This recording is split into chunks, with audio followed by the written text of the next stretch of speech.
Well, siguro itong season 2 na lineup namin ng QC Dragon, mas consistent kami sa mga trainings namin. Lahat naman sila talagang nagpe-perform. Siyempre masaya. Panibagong pakikisama, panibagong pagsubok na naman nangyayari ngayon sa QC.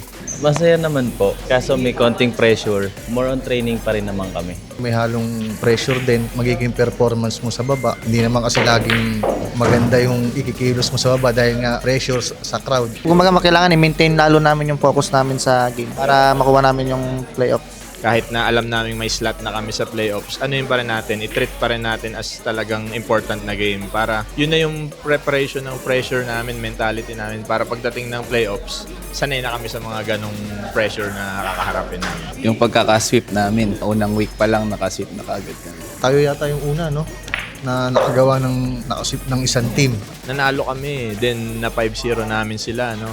So for me, talagang bago yon kasi yung first season, wala nga kaming pinanalong series eh. So etong second season, first game, panalo agad kami tapos na 5-0 pa namin, defending champion. So talagang nag-boost sa team namin yun.